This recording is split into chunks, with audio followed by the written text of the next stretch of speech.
Leviticus chapter 19. And the Lord spoke to Moses, saying, Speak to all the congregation of the people of Israel, and say to them, You shall be holy, for I the Lord your God am holy. Every one of you shall revere his mother and his father, and you shall keep my Sabbaths. I am the Lord your God. Do not turn to idols, or make for yourselves any gods of cast metal. I am the Lord your God. When you offer a sacrifice of peace offerings to the Lord, you shall offer it so that you may be accepted. It shall be eaten the same day you offer it, or the day after, and anything left over until the third day shall be burned up with fire. If it is eaten at all on the third day, it is tainted, it will not be accepted, and every one who eats it shall bear his iniquity, because he has profaned what is holy to the Lord, and that person shall be cut off from his people. When you reap the harvest of your land, you shall not reap your field right up to its edge, neither shall you gather the gleanings after your harvest. And you shall not strip your vineyard bare, neither shall you gather the fallen grapes of your vineyard. You shall leave them for the poor and for the sojourner. I am the Lord your God. You shall not steal. You shall not deal falsely. You shall not lie to one another. You shall not swear by my name falsely, and so profane the name of your God. I am the Lord your God. You shall not oppress your neighbour or rob him. The wages of a hired worker shall not remain with you all night until the morning. You shall not curse the deaf, or put a stumbling block before the blind, but you shall fear your God. I am the Lord. You shall do no injustice in court. You shall not be partial to the poor, or defer to the great, but in righteousness you shall judge your neighbour. You shall not go around as a slanderer among your people, and you shall not stand up against the life of your neighbour. I am the Lord. You shall not hate your brother in your heart, but you shall reason frankly with your neighbour, lest you incur sin because of him. You shall not take vengeance, or bear a grudge against the sons of your own people, but you shall love your neighbour as yourself. I am the Lord. You shall keep my statutes. You shall not let your cattle breed with a different kind. You shall not sow your field with two kinds of seed, nor shall you wear a garment of cloth made of two kinds of material. If a man lies sexually with a woman who is a slave, assigned to another man and not yet ransomed or given her freedom, a distinction shall be made. They shall not be put to death because she was not free, but he shall bring his compensation to the Lord to the entrance of the tent of meeting, a ram for a guilt offering. And the priest shall make atonement for him with the ram of the guilt offering before the Lord for his sin that he has committed, and he shall be forgiven for the sin that he has committed. When you come into the land and plant any kind of tree for food, then you shall regard its fruit as forbidden. 3 years it shall be forbidden to you, it must not be eaten. And in the 4th year all its fruit shall be holy, an offering of praise to the Lord. But in the 5th year you may eat of its fruit, to increase its yield for you. I am the Lord your God. You shall not eat any flesh with the blood in it. You shall not interpret omens or tell fortunes. You shall not round off the hair on your temples, or mar the edges of your beard. You shall not make any cuts on your body for the dead, or tattoo yourselves. I am the Lord. Do not profane your daughter by making her a prostitute, lest the land fall into prostitution, and the land become full of depravity. You shall keep my Sabbaths, and reverence my sanctuary. I am the Lord. Do not turn to mediums or necromancers. Do not seek them out, and so make yourselves unclean by them. I am the Lord your God. You shall stand up before the grey head, and honour the face of an old man, and you shall fear your God. I am the Lord. When a stranger sojourns with you in your land, you shall do him no wrong. You shall treat the stranger who sojourns with you as the native among you, and you shall love him as yourself, for you were strangers in the land of Egypt. I am the Lord your God. You shall do no wrong in judgment, in measures of length, or weight, or quantity. You shall have just balances, just weights, a just ephah, and a just hin. I am the Lord your God, who brought you out of the land of Egypt. And you shall observe all my statutes and all my rules, and do them. I am the Lord. Leviticus chapter 19 is an exceedingly important chapter. It's a single speech framed by perhaps the most important and fundamental statement of the entire book. You shall be holy, for I, the Lord your God, am holy. This is a statement addressed not merely to the priests, but to the entire congregation of the people. Holiness must characterize everyone in the nation, from the least to the greatest. They are a people set apart to the Lord, a royal priesthood, a holy nation, as we see in Exodus chapter 19, verses 5 to 6. This democratization of holiness is also expressed in a concern for the well-being and loving treatment of each and every person within the nation, no matter how low or high they may be. These chapters of Leviticus express what it means to be a people set apart. Verses 3 to 8 present a series of vertical commandments related to the first 5 commandments of the 10 words of Exodus chapter 20. Verses 9 to 18 present a series of horizontal commandments related to the second 5 commandments of the 10 words. In verse 18, we meet the statement in which the entire second half of the 10 words is summed up, the second great commandment, you shall love your neighbour as yourself. The chapter is concluded by a return to its opening theme of God's identity and his claim upon his people, and a reminder of the 10 words and the rootedness of this chapter within their material. I am the Lord your God who brought you out of the land of Egypt, the same sort of sentence that comes at the beginning of the 10 Commandments. Leviticus chapter 19 should probably then be regarded in large measure as a commentary upon the 10 words. Once again, but in a manner that's more pronounced than in the previous chapter, chapter 19 is punctuated throughout by the statement, I am the Lord. Righteous behaviour is seen to arise logically from God's holiness and his claim upon his people.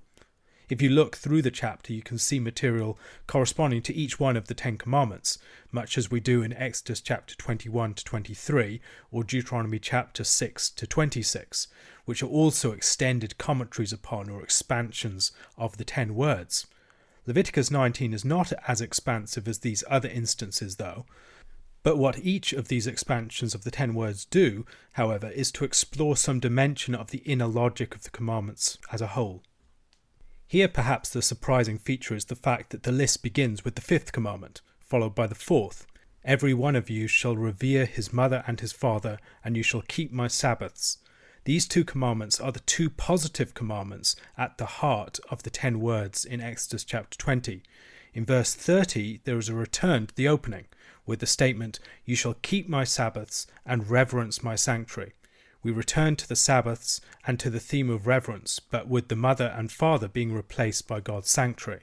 Reverence for mother and father is proper behaviour in the context of the most fundamental familial and social relationship. However, as we go throughout the chapter, this is expanded to a more general posture of love and concern towards neighbour and stranger. The importance of the body as something to be honoured and as a realm set apart to God is once again underlined here, as it was in the preceding chapter. The Sabbath commandment in verse 3 is followed by commands that speak of the importance of honouring the things that belong to God, commands concerning the avoidance of false gods and the making of idols, and the proper practice of sacrifices. Verses 9 to 18 largely expand upon the second table of the law and sum it up in a positive concluding statement. So in these verses we see the refraction of commandments into further distinct principles. For instance, the prohibition upon stealing also includes a commitment to give the poor their due of our produce in verses 9 to 10. This section especially focuses upon not stealing or bearing false witness and synthesizes these commandments into a vision for a just and equitable society where oppression and injustice are opposed, there is loving concern for everyone, native or sojourner, and everyone is provided for. In this material we see also the seeds of prophetic concern for justice in society. If we just read the 10 Commandments by themselves, we could be forgiven for missing this concern about social justice. But when you see the 10 Commandments expanded in the material that is ancillary to them, you'll realize that this is actually integral to those principles, particularly the principles concerning not stealing and not bearing false witness against your neighbour.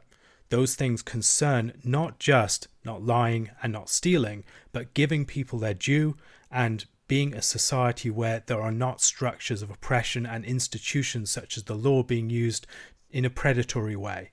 Verses 17 and 18 parallel each other. They present an alternative to the nursing of hatred and grudges, frank communication with, and love for one's neighbour.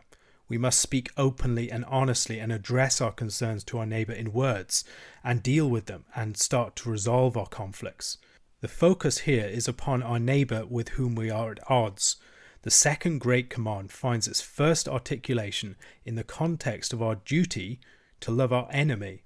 Jesus' teaching that you should love your enemy is something that's grounded within the Old Testament itself. Jesus is merely elaborating and developing something that's quite clear within the text of Leviticus 19 itself. And we should also note the way that the teaching here is similar in structure to the way that Jesus teaches in the Sermon on the Mount. So you have hate or a grudge within your heart. How do you deal with that? You deal with it by frank communication with your neighbour, communicating through your problems, and through that you dissolve the conflict. Or you deal with the root of vengeance by pursuing love, and love being seen not just as a sort of state of mind or feeling, but something that's very practical and worked out in action. That is how you deal with the issue of hatred in the heart. Leviticus 19 foregrounds the importance of right relationship to neighbour as the context within which faithful relationship to God can be lived out.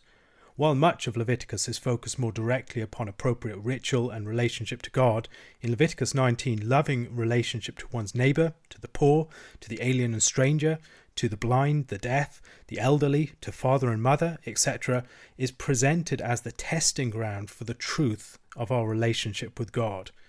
As the Apostle John says in 1 John chapter 4 verses 20 to 21, if anyone says, I love God, and hates his brother, he is a liar.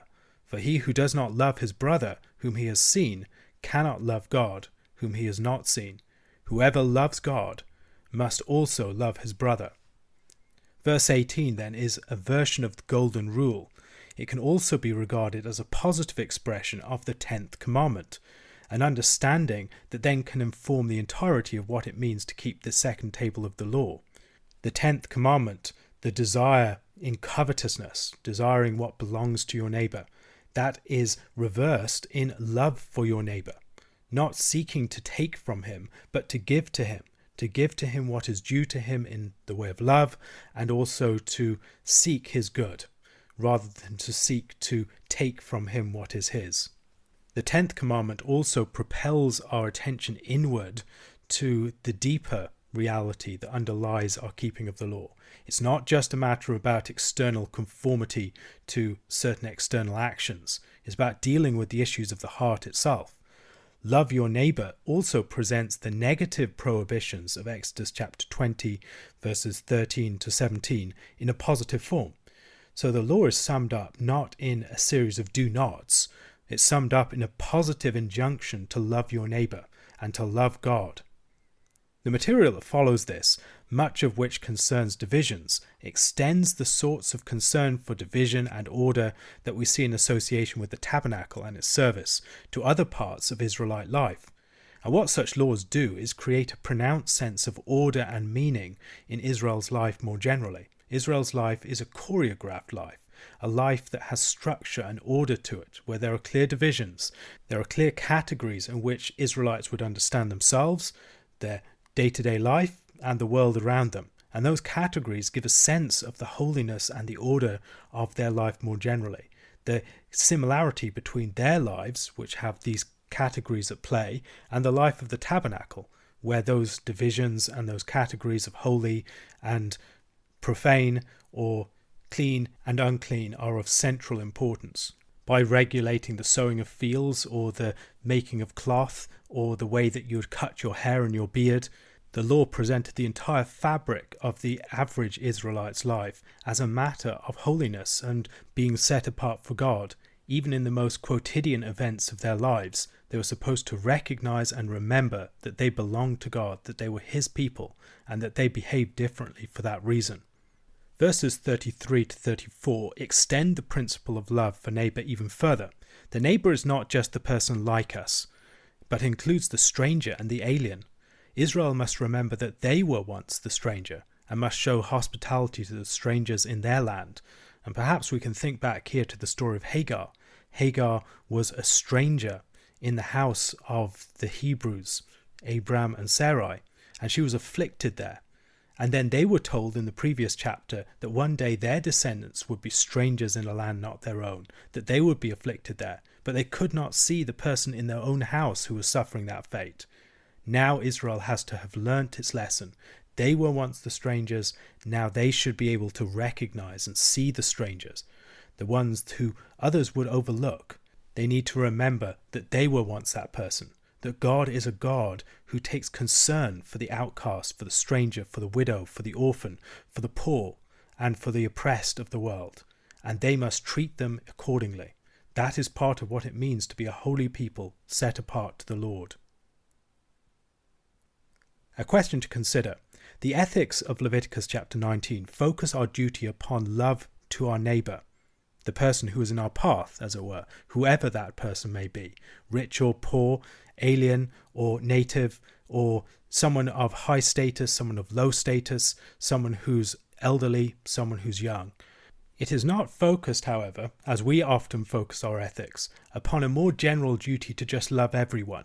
It's focused upon a particular person, upon the neighbour, upon the person in your path. What might be some of the practical and the theoretical implications of this difference in focus? Mark chapter 6 verses 30 to 56. The apostles returned to Jesus and told him all that they had done and taught. And he said to them, "Come away by yourselves to a desolate place and rest a while." For many were coming and going, and they had no leisure even to eat. And they went away in the boat to a desolate place by themselves. Now many saw them going and recognized them, and they ran there on foot from all the towns and got there ahead of them. When he went ashore, he saw a great crowd, and he had compassion on them, because they were like sheep without a shepherd. And he began to teach them many things. And when it grew late, his disciples came to him and said, "This is a desolate place, and the hour is now late. Send them away to go into the surrounding countryside and villages, and buy themselves something to eat." And he answered them, "You give them something to eat." And they said to him, "Shall we go and buy 200 denarii worth of bread and give it to them to eat?" And he said to them, "How many loaves do you have? Go and see." And when they had found out, they said, 5, and 2 fish. Then he commanded them all to sit down in groups on the green grass. So they sat down in groups by hundreds and by 50s. And taking the 5 loaves and the 2 fish, he looked up to heaven and said a blessing, and broke the loaves and gave them to the disciples to set before the people. And he divided the 2 fish among them all. And they all ate and were satisfied. And they took up 12 baskets full of broken pieces and of the fish. And those who ate the loaves were 5,000 men.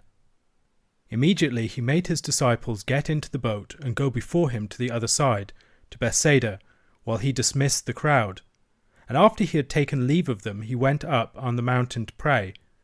When evening came, the boat was out on the sea, and he was alone on the land. And he saw that they were making headway painfully, for the wind was against them. And about the 4th watch of the night he came to them walking on the sea.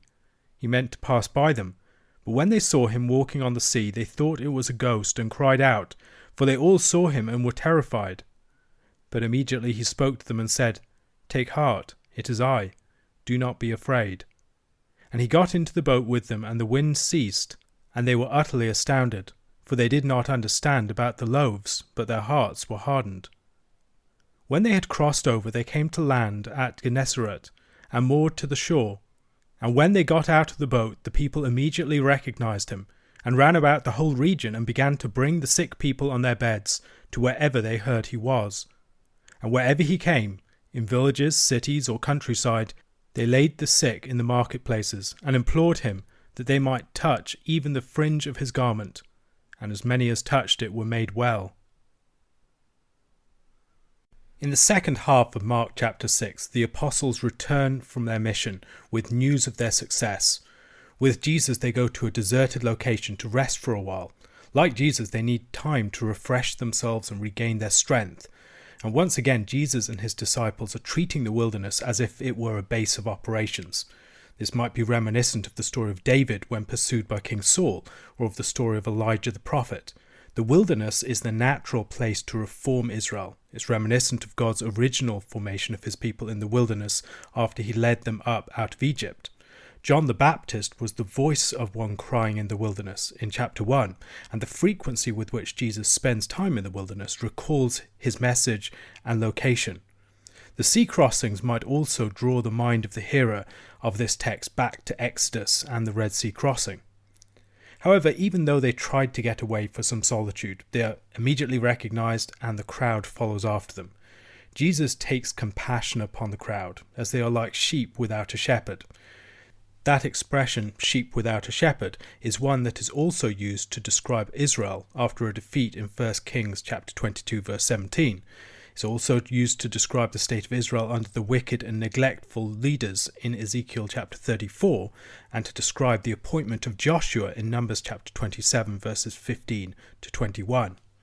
Moses spoke to the Lord, saying, "Let the Lord, the God of the spirits of all flesh, appoint a man over the congregation who shall go out before them and come in before them, who shall lead them out and bring them in, that the congregation of the Lord may not be as sheep that have no shepherd." So the Lord said to Moses, "Take Joshua the son of Nun, a man in whom is the Spirit, and lay your hand on him. Make him stand before Eleazar the priest and all the congregation, and you shall commission him in their sight. You shall invest him with some of your authority, that all the congregation of the people of Israel may obey, and he shall stand before Eleazar the priest, who shall inquire for him by the judgment of the Urim before the Lord. At his word they shall go out, and at his word they shall come in, both he and all the people of Israel with him, the whole congregation." And Ezekiel chapter 34 verses 11 to 15 provides an even more startling background. "For thus says the Lord God, Behold, I myself will search for my sheep, and will seek them out. As a shepherd seeks out his flock when he is among his sheep that have been scattered, so will I seek out my sheep, and I will rescue them from all the places where they have been scattered on a day of clouds and thick darkness. And I will bring them out from the peoples, and gather them from the countries, and will bring them into their own land. And I will feed them on the mountains of Israel, by the ravines, and in all the inhabited places of the country. I will feed them with good pasture, and on the mountain heights of Israel shall be their grazing land. There they shall lie down in good grazing land, and on rich pasture they shall feed on the mountains of Israel. I myself will be the shepherd of my sheep, and I myself will make them lie down, declares the Lord God." Hearing all of these verses in the background gives Jesus' statement added texture. Jesus is recognizing that Israel have been ravaged by their enemies, neglected and preyed upon by their leaders, and that they need a faithful, divinely appointed leader over them. Jesus is like his namesake, Joshua, the one who will play the part of the shepherd for the neglected sheep and will bring them into the promised pasture. However, he is also God himself, come to shepherd the abandoned flock. We might also hear hints of the story of the Exodus in the background here.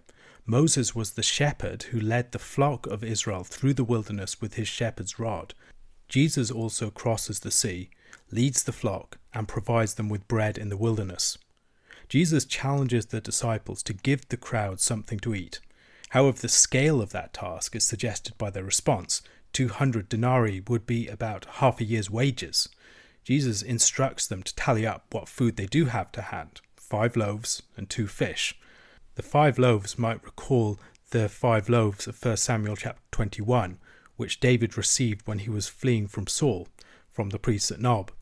Jesus then tells them to sit down in groups on the green grass. Why mention the green grass? Well, maybe because they're sheep.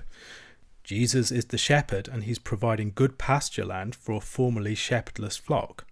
They sit down in groups of hundreds and fifties. That's an interesting detail, as is the fact that only the men are numbered. This suggests that they are like a military company. Military companies could be divided into hundreds and fifties and that sort of group. In Exodus chapter 13 verse 18, Israel left Egypt, and in Joshua chapter 1 verses 14, Israel entered Canaan in 50s. They were also numbered apart from women and children in places like Exodus chapter 12 verse 37. Here they are being given bread in the wilderness, as Israel was fed by the manna in Exodus chapter 16. In Exodus chapter 18, Israel is also divided into thousands, hundreds, fifties, and tens under appointed leaders. And Jesus, by telling his disciples to do all of these things, seems to be highlighting their role as his ministers, acting on his behalf towards the flock of which he is the chief shepherd. He blesses and breaks the loaves and divides the fish, and the disciples distribute them. but it seems as if the miracle is taking place in their hands, not in his hands. We shouldn't miss the Eucharistic themes here. Jesus treats the bread in much the same way as in the Last Supper. He takes it, he gives thanks or blesses it, he breaks it, and he gives it. If we compare this account with Mark chapter 14 verses 17 to 23 and the description of the Last Supper there, further parallels can be seen, including the fact that it is in the evening, the eaters are reclining, and that all partake. All of this seems to offer a picture of the order of the church. You have Christ as the chief shepherd, you have the under-shepherds of the apostles, and they minister to people who are divided into different groups. John the Baptist is Elijah, and in the previous account he's been described in a way that recalls the story of Elijah in his conflict with Ahab and Jezebel. Jesus is the successor. He's like Elisha. And Elisha performs a multiplication of loaves in 2 Kings chapter 4 verses 42 to 44. A man came from Baal-Shalisha, bringing the man of God bread of the firstfruits, 20 loaves of barley and fresh ears of grain in his sack. And Elisha said, "Give to the men, that they may eat." But his servant said, "How can I set this before 100 men?" So he repeated, "Give them to the men, that they may eat. For thus says the Lord, they shall eat and have some left." So he set it before them, and they ate and had some left, according to the word of the Lord. Jesus then performs a similar miracle. The parallels really aren't difficult to hear, but on a much greater scale. Not just feeding 100 people, feeding 5,000 people. Performing an Elisha-like miracle at this point may also cast the succession of Jesus from the Elijah-like John in sharper relief. The story of the feeding of the 5,000 is told in each of the 4 Gospels, and each Gospel includes the detail of the 12 baskets of fragments gathered up afterwards. It's obviously very important. Why 12? Perhaps it's an association with the fullness of Israel. Perhaps it's to make the point that each of the 12 has a basket apiece. In keeping with the ecclesiological themes, they are each equal partakers in the ministry of Christ. We should also remember that the story comes after they have returned from their mission. Mission to the lost is followed by ministry to the flock. Immediately after this, Jesus dismisses the crowd and makes his disciples go before him to the other side in the boat, while he goes up on the mountain alone to pray. Perhaps we might think of Moses ascending Mount Sinai here, but if so, I think it would only be a faint illusion. The boat, however, is caught in a storm, as at the end of Mark chapter 4. Jesus comes to them around the time of the dawn, walking on the sea. And there's a peculiar detail mentioned at the end of verse 48. He meant to pass them by. They, seeing him, are terrified, thinking that he is a ghost, at which point Jesus assures them, gets in the boat with them, and the wind ceases. Once again, I think that there are anticipations of his later resurrection here, not least in the uncertainty about whether they are seeing a ghost, although I think there's more going on here. A number of scholars have connected the walking on the water with the Exodus and the Red Sea crossing, and have pointed to verses such as Isaiah chapter 43 verse 16, or chapter 51 verses 9 to 10, and Psalm 77 verse 19. However, Richard Hayes suggests another background. In Job chapter 9 verse 8, in the Septuagint translation, God is described as the one who walks upon the sea as upon dry ground. If this is the primary connection, it may also help us to understand the reference to Jesus' intention to pass them by, because just a few verses later in Job chapter 9 verse 11 we read, "Behold, he passes by me, and I see him not. He moves on, but I do not perceive him." In Job 9, God's walking upon the sea is associated with the mystery of God's ways, and the way that he passes by without our truly perceiving him. Mark may be telling his account in a way that helps the hearer of his passage recall these verses from Job. The reference to passing by might also bring to mind Exodus chapter 33 verses 17 to 23 and Exodus chapter 34 verse 6, where God reveals his glory to Moses, passing before him while shielding him from the sight. Passing by is repeatedly referred to in this passage, connecting the notion with a revelation of God's glory. When Jesus speaks to his disciples then, he tells them, "Take heart, it is I, do not be afraid." "It is I" could also be translated, "I am," a reference to the name of God, and that expression "do not be afraid" is commonly found when God appears to his people. The event of walking on the sea, then, is for Mark a sort of divine epiphany in which the identity of Jesus is being revealed. But although the disciples are astounded, they have insensitive hearts and they don't truly understand. We are told that this is related to their failure to understand the loaves. What is that connection? Perhaps the connection is that their fear arises from an inability to appreciate the manner of Jesus' presence with and empowering of them. He has equipped them to cast out demons. He has enabled them to multiply the loaves, and his spirit and his presence is also with them in the boat facing the wind. A question to consider. Reading the story of the feeding of the 5,000 and of Jesus walking on the water, how can we better understand ourselves as the church in light of them?